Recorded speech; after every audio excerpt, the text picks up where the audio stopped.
आदाब, मुंसिफ टीवी में आपका इस्तकबाल है और आप देख रहे हैं दक्षिण भारत पहले हेडलाइंस। सुर्खियों को पेश करने में ताउन किया है डॉक्टर ऑर्थो ऑयल के साथ साथ डॉक्टर ऑर्थो कैप्सूल्स साथ लेना ना भूलें। विकसित भारत जी राम जी कानून पर कांग्रेस का शदीद एतराज। CWC मीटिंग में मनरेगा खत्म करने का फैसला एक तरफा करार दिया गया।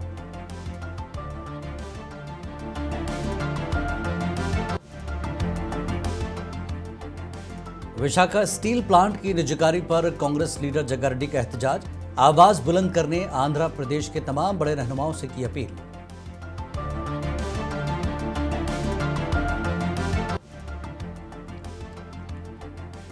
सीएम नायडू मोहन भागवत के ख्यालात के हामी। 3 बच्चे पैदा करने की वकालत की। कहा, आबादी का इस्तेहकाम मुल्क के उरूज के लिए है जरूरी।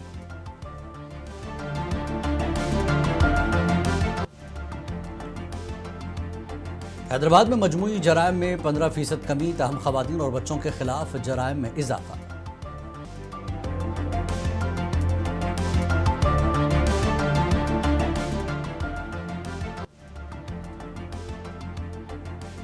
विशाखापट्टनम में ऋषिकोंडा पैलेस पर हुकूमत का फैसला जल्द। बीजेपी एमएलए ने महल टीटीडी के हवाले करने का किया मुतालबा।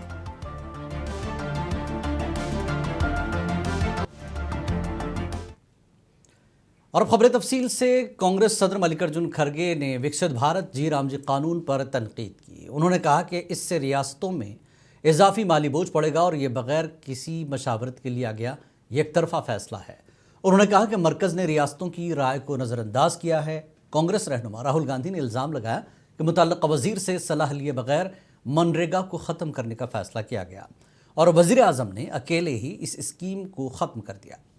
आज दिल्ली के इंदिरा भवन में कांग्रेस वर्किंग कमेटी का इजलास मुनक्किद हुआ, जिसमें पार्टी के सीनियर रहनुमाओं ने शिरकत की और जी राम जी कानून की मुखालफत में हुकूमत के खिलाफ आइंदा की हिकमत अमली पर तबादले ख्याल किया।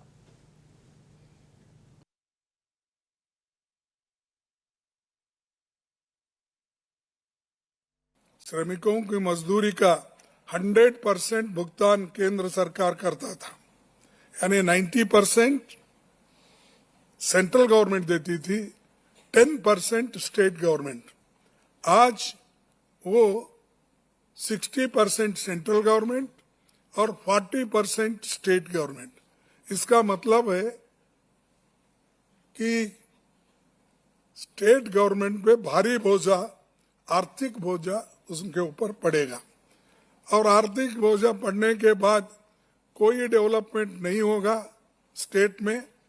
और ये एक तरफा निर्णय लिया गया है, ना वो स्टेट गवर्नमेंट को पूछे, ना लोगों को पूछे, ना स्टेक होल्डर से पूछे, ना और जो इससे बुरी हालत में रहने वाले लोगों का भी, यानी पंचायत के मेंबर्स या तालुका या जिला पंचायत, किसको भी उन्होंने विश्वास में लेके ये कानून नहीं लाया।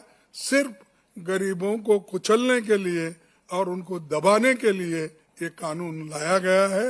इसीलिए हम इसका पुरजोर खिलाफ करेंगे।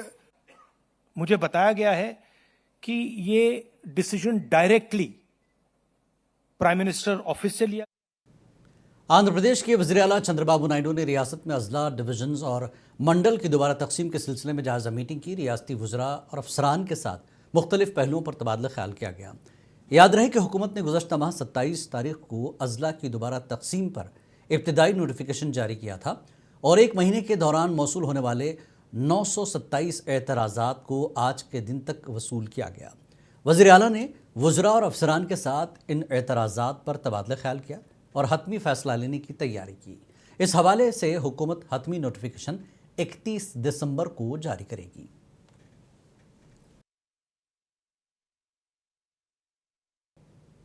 आंध्र प्रदेश के वज़ीर आला नारा चंद्रबाबू नायडू ने आज तिरुपति में आंजहानी NTR राजू के मकान पर हाजिरी दी और उनके पोर्ट्रेट पर गुलपोशी की और खराज अक़ीदत पेश किया। NTR राजू साबिक़ वज़ीर आला NT रामाराव के करीबी अक़ीदतमंद और TTD बोर्ड के साबिक़ रुकन थे। इस मौके पर वज़ीर आला ने NTR राजू के बेटे और TDP के state media coordinator Shridhar Varma और दीगर अहल खाना से मुलाकात करके ताज़ियत का इजहार किया। चंद्रबाबू नायडू ने कहा कि एनटीआर राजू का इंतकाल उनके और नंदामुरी खानदानों के लिए नाकाबिल तलाफी नुकसान है और उनकी कमी हमेशा महसूस की जाएगी।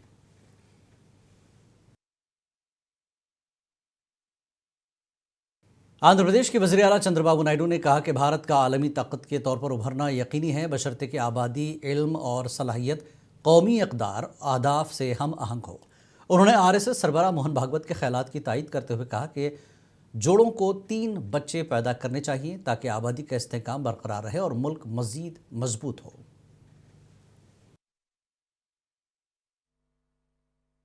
Is having population dividend. If you see here, USA 0.8%, this is the assessment, 25-50. This time how countries are going to have population, either decrease or increase. USA plus 9.8. China is going to decrease 11%.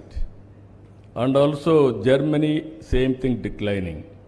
India is only the country which is going to add 14.8% during this time. We are very, very fortunate.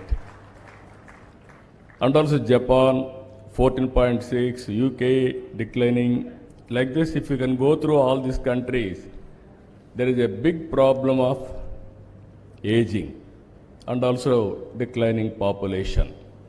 In this regard, BJP के रुकन assembly Vishnu Kumar Raju ने मुतालबा किया कि विशाखापट्टनम के Rushikonda palace को तिजारती मकासद के बजाय तिरुमला तिरुपति देवस्थानम के हवाले किया जाए।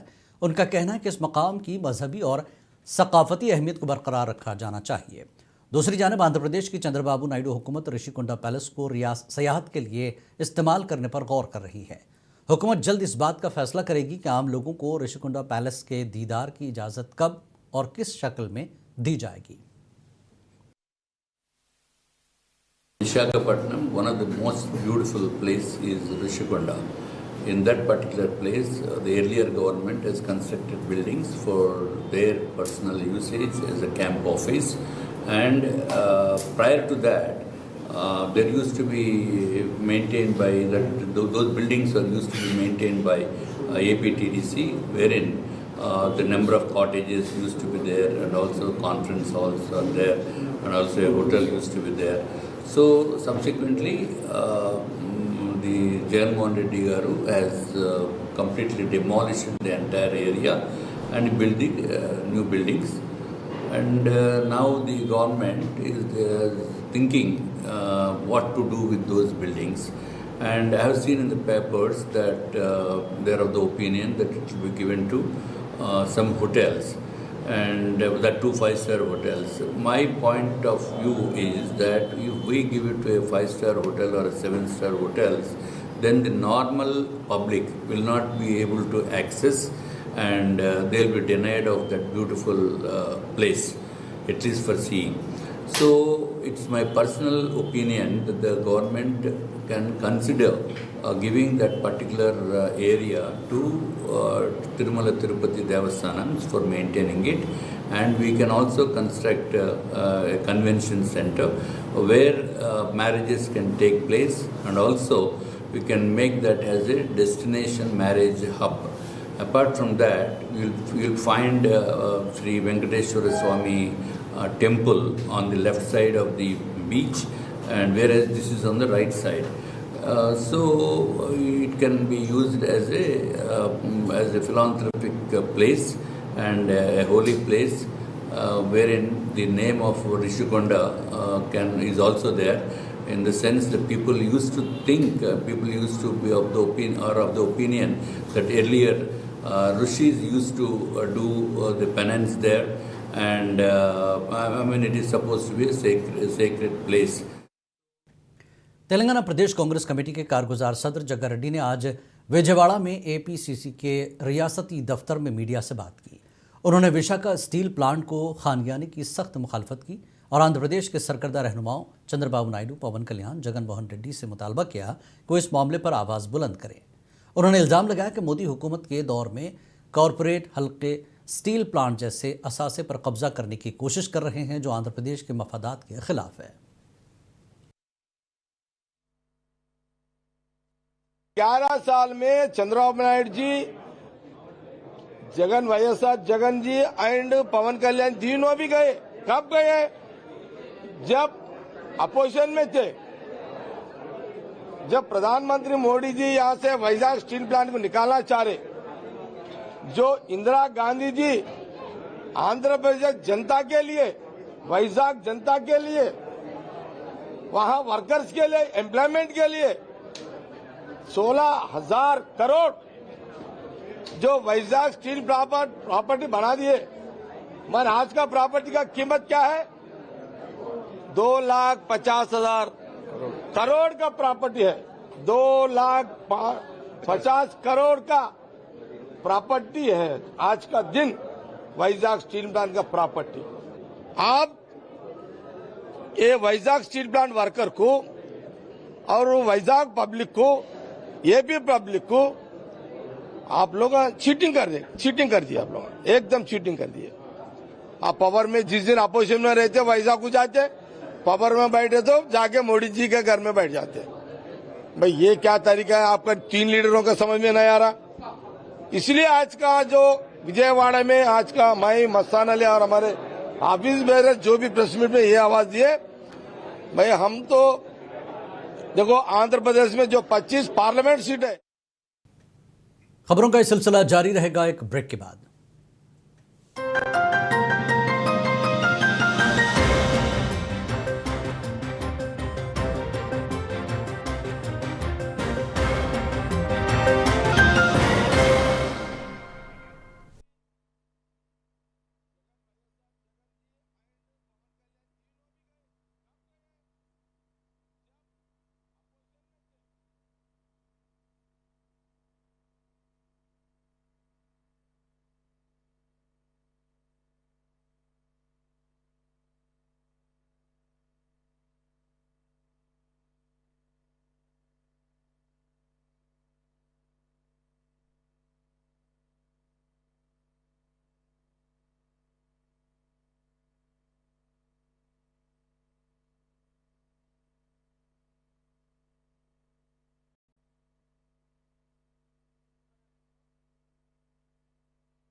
दक्षिण भारत में एक बार फिर आपका इस्तकबाल है। आंध्र प्रदेश के वजीर सत्य कुमार यादव ने कहा कि वजीर आला चंद्रबाबू नायडू के दौर हुकूमत में रियासत की फीकस आमदनी में नुमाया इजाफा हुआ है। उन्होंने कहा कि हुकूमत इस कामयाबी को मजीद आगे बढ़ाते हुए फीकस आमदनी में इजाफा करने के लिए संजीदा इक़दाम करेगी। 4th district review meeting of NTR district as a in-charge minister. The most of the cases regarding development and welfare of the district represented by the honorable MLAs in the previous meetings have been, the action taken report has begun. Most of them have been sorted out. Those which have not got any financial implication have been resolved immediately, and those which have financial implications or with regard developmental projects or a few cases are pending at the government level. We are pursuing it up, and the change that we have brought in the district under the NDA rule, under the Chief Ministership of Chandrababu Naidu Garu is visible now. The per capita, we could increase the per capita income by 10% in last year. 23-24 it was 85,000 crores something. Then it has been it rose to 94,000 plus crores, and we have ambitious target of reaching 1,12,000 crores when it comes to per capita income of the people. Per capita. This is I'm talking is regard to GDP. District gross development product. It was 85,000 crore in 23-24, rose to 95,000 crores in 24-25, and 25-26 we have a target of 1,12,000 crores. When it comes to per capita income, it was 3,20,000. Andhra Pradesh के पार्वतीपुरम मन्यम जिले में एक दिल दहला देने वाला वाकया पेश आया, जहां के गरीब खानदान को अस्पताल की जानिब से एम्बुलेंस न मिलने पर बुजुर्ग खातून की लाश कचरा जमा करने वाले रिक्शा में ले जाने पर मजबूर होना पड़ा। जराये के मुताबिक 65 साल राधा अम्मा शदीद बीमार होने पर भद्रागिरी कम्युनिटी हेल्थ सेंटर में जेर इलाज थी, जहां जुमे को उनका इंतकाल हुआ। इंतकाल के बाद अस्पताल इंतजामिया ने बताया कि लाश की मुंतकली के लिए एम्बुलेंस दस्तयाब नहीं है। निजी गाड़ी का किराया 2,500 रुपये तलब किए जाने पर ख़ानदान अदायगी से कासिर रहा, जिसके बाद मजबूरी में मैयत को कचरा के रिक्शा के ज़रिए घर मुंतकिल किया गया। इस वाक़े पर सरकारी सेहत निज़ाम की नाकामी को लेकर शदीद तनकीद की जा रही है। मुसलसल छठवें और वीकेंड के बायस विशाखापट्टनम के शहरी सैर सपाटे पर दिलचस्पी दिखा रहे हैं। लोग बड़ी तादाद में एजेंसी इलाकों में सयाहती मकामात की तरफ रवाना हो गए हैं। एजेंसी के मशहूर टूरिस्ट स्पॉट पर गैर मामूली भीड़ देखी जा रही है। तफरीही मकामात खचाखच भर गए हैं और हर तरफ गहमा गहमी का माहौल है।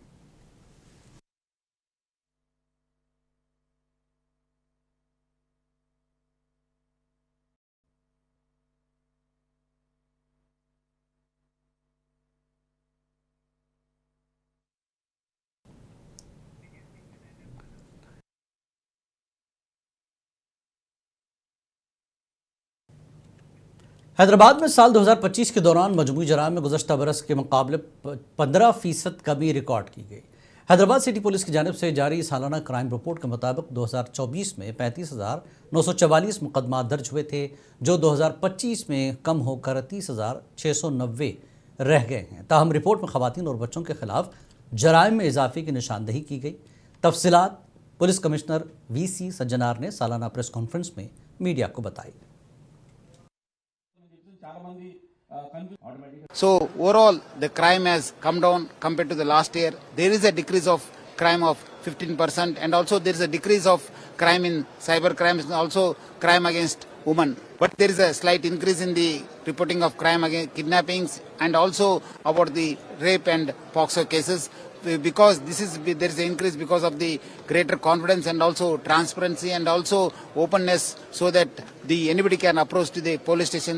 That's why there is a steep increase, and we are also trying to create awareness among the women and the girls. And also regarding traffic, we have also controlled it very, very effectively and ensured that people have a safer passage, but still a lot to be done, and we'll use technology in the coming years. And narcotics also, last year we had arrested about 301 people. Now this time we have arrested about 450 people, and that also, I think, figures has to be checked. So I think that also we have a better, and now we had only 2 teams, but now in the coming days we'll have 7 teams.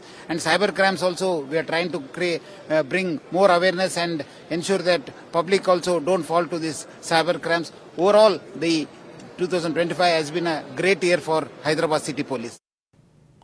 Karnataka के रायचूर से खबर है, social democratic party of India के ज़ेर-ए-इत्माम SIR के ताल्लुक से एक शऊर बेदारी programme मुनक़िद किया गया। इस मौके पर SDPI के रियासती सेक्रेटरी अबरार अहमद के अलावा पार्टी के दीगर लीडरों और दानिशवरों ने स्पेशल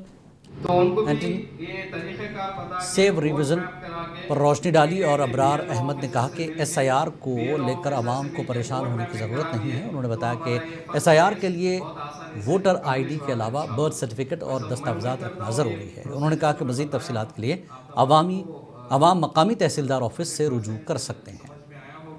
अगर इसमें कुछ भी डाउट है वो तो फिर इंशाल्लाह डेमोक्रेटिक पार्टी ऑफ इंडिया के जानिब से पूरे देश भर में राउंड टेबल कॉन्फ्रेंस मुनक़िद किया जा रहा है। जो special intensive revision SIR voter list का जो होने जा रहा है, उसको किस तरह से हमें फेस करना है, उस चैलेंज को किस तरह से ज़मीनी सतह पे उतर कर उसको हमारी जो 2025 में जो वोटर है उसको किस तरह से बचाना है, उसको लेकर आज रायचूर शहर में राउंड टेबल कॉन्फ्रेंस किया गया था। अवेयरनेस और जो चैलेंजेस आने वाले दिनों में जो फेस करना है, किस तरह से ज़मीनी सतह पर उतर कर लोगों का डॉक्यूमेंटेशन बनाना है, और किस तरह से वोटर्स मैपिंग करना है उसको लेकर आज राउंड टेबल कॉन्फ्रेंस किया गया था। तो सभी लोगों से गुजारिश यही है कि 2 महीने से कर्नाटका में वोटर मैपिंग चालू हो चुका है, बहुत सारे अवाम को मालूम नहीं है। तो रिक्वेस्ट यही है कि अपने अपने जो BLOs हैं उनको कांटेक्ट करें और अपनी 2025 का जो वोटर है 2002 के वोट से मैपिंग करना है। दूसरा, फरवरी 2026 में जो SIR आने वाला है उसके लिए भी कैलम रेडी होना है। एन्यूमरेटर्स BLOs आकर एन्यूमरेटर का फॉर्म देंगे, जो डॉक्यूमेंटेशन रेडी करना है, क्या क्या डॉक्यूमेंटेशन होना है, किस तरह से उसको बनाना है, वो सब लेकर कैलम आज एक राउंड टेबल कॉन्फ्रेंस रखा गया था। तमाम लोगों से गुजारिश करता हूँ कि SIR से डरना नहीं है, इसको सामने डटकर इसको ये चैलेंज को फेस करना है। जो मस्जिद कमेटी है, जो सोशल ऑर्गेनाइजेशन है, पॉलिटिकल एक्टिविस्ट हैं, सभी लोग मिलकर अदूनी को जिला बनाने के मुतालबे को लेकर जारी धरना आज 42वें दिन में दाखिल हो गया। YSR कांग्रेस के सीनियर लीडर जय भीम साई राम ने कहा कि साबिका YCP हुकूमत के दौरान साबिक MLA साई प्रसाद रेड्डी एक दिन भी धरना कैंप में नहीं आए, जबकि ज्वाइंट एक्शन कमेटी और अदूनी की आवाम ने तकरीबन 28 दिन तक जद्दोजहद की थी। साई राम के कहा कि अदूनी के अवाम की खिदमत का मौका मकामी क़यादत को मिला था, मगर अवामी उमंगों को नज़रअंदाज किया गया। उन्होंने सवाल उठाया कि अगर अब नहीं तो फिर कब अदूनी के अवाम के लिए जद्दोजहद की जाएगी। उन्होंने अदूनी को ज़िले का दर्जा देने का मुतालबा किया। 42వ రోజు ఆదోని జిల్లాకు మద్దతుగా మాల మహానాడు ఆధ్వర్యంలో కూర్చున్నటువంటి నా మాల సోదరులందరికీ ముందుగా జై భీమ్. మరి 42 రోజులుగా నిరాహార దీక్ష చేస్తున్నటువంటి ఆదోని జేఏసీ నాయకుల కష్టాలని కూడా ఆదోనిలో ఉన్నటువంటి నాయకులు చూడలేకపోతున్నారు. అయ్యా, మీ అందరికీ తెలుసు ఆదోని పరిస్థితి ఏ విధంగా ఉంది. आंध्र प्रदेश के नंदियाल और गुंतकल के दरमियान दिन के वक्त एक नई ट्रेन चलाने की तजवीज़ है। नंदियाल के रुकन पार्लियामेंट बाई रेड्डी के मशवरे पर साउथ सेंट्रल रेलवे ने एक नई मनसूबाबंद तैयार करके रेलवे बोर्ड की मंजूरी के लिए भेज दी है। నంద్యాల కలెక్టర్ గారు, అలాగే డిఎం గారు, ఆర్ఎం గారు, మున్సిపల్ కమిషనర్ గారు, అందరూ అధికారులు అందరం కలిసి ఇక్కడ మన బస్ స్టాండ్లో ఒక mineral water plant RO plant ఇక్కడ శాంక్షన్ చేయడం జరిగింది ఎంపీ ల్యాడ్స్ కింద. ప్రతిసారి నేను ఎంపీ అయిన తర్వాత మన ఎంపీ ల్యాడ్స్ కరెక్ట్గా ఉపయోగించుకోవాలి అని చెప్పి కలెక్టర్ గారు చెప్పినట్టు అది ఒకరో ఇద్దరికో కాదు, ఒక కమ్యూనిటీకి లేదంటే పెద్ద స్థాయిలో అందరికీ అవసరం అయ్యేలాగా మనము ఈ ఎంపీ ల్యాడ్స్ని ఉపయోగించుకోవాలా అనే ఉద్దేశంతో ఇప్పుడు వరకు కలెక్టర్ గారి నుంచి మాకు ఎంతో సహకారం అందిస్తూ ప్రతి 7 నియోజకవర్గాల్లో సమానంగా అందరికీ, ముఖ్యంగా వెనుకబడిన కమ్యూనిటీస్, ఎస్సీ కాలనీలలో ముఖ్యంగా కాన్సన్ట్రేషన్ హాస్పిటల్స్ లేదా స్కూల్స్ పైన ఎక్కువ కాన్సన్ట్రేషన్ చేస్తున్నాము. అలాగే CSR ఫండ్ కూడా మొన్నే శాంక్షన్ అయింది. ఈ CSR ఫండ్ కూడా ఎడ్యుకేషన్, హెల్త్, విద్య, తర్వాత వైద్యానికి పెట్టబోతున్నాము. అట్లాగే పబ్లిక్ జిమ్స్, మన నంద్యాల్లో పబ్లిక్ పార్క్స్లో పబ్లిక్ జిమ్స్ ఏర్పాటు చేస్తున్నాం. ఇది అందరికీ, యూత్కి లేకపోతే పెద్దవాళ్ళకు కూడా ఉపయోగపడేలాగా ముందుకు వెళ్తున్నాము. ఏ ఒక్క సమస్య వచ్చినా అధికారులు నా దృష్టికి తీసుకొని రాగానే అది ఖచ్చితంగా జరిగేలాగా నా వంతు ప్రయత్నిస్తున్నాను. అది జరుగుతుంది కూడా. మనం గమనిస్తే రైల్వేస్ అయితేనేమి, హెల్త్, ఎడ్యుకేషన్ అన్ని సెక్టర్స్లో మనం ముందుకెళ్తున్నాం. నంద్యాల ఎంతో अनंतपुरम शहर के गुलजारपेट इलाके में तेलुगुदेशम पार्टी के रहनुमाओं ने एहतजाज किया। उन्होंने इल्ज़ाम लगाया कि YSR कांग्रेस के कारपोरेटर के बेटे और दीगर लीडरान ने TDP के झंडों को तबाह किया। TDP लीडरों ने YSR लीडरान की बदतमीज़ी और तशद्दुद के खिलाफ एहतजाज दर्ज कराया और झंडों को दोबारा लगाने का मुतालबा किया। 2 टाउन पुलिस स्टेशन में YSCP लीडरों के खिलाफ उन्होंने शिकायत दर्ज कराई।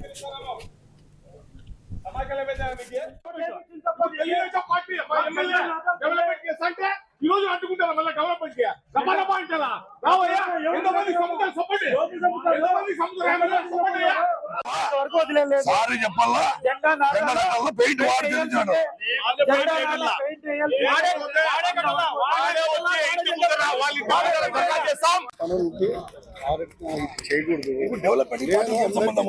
అందరికి చెప్పి సహకరించి చెప్పేవాడిని వేరియేషన్ తెచ్చుకోండి.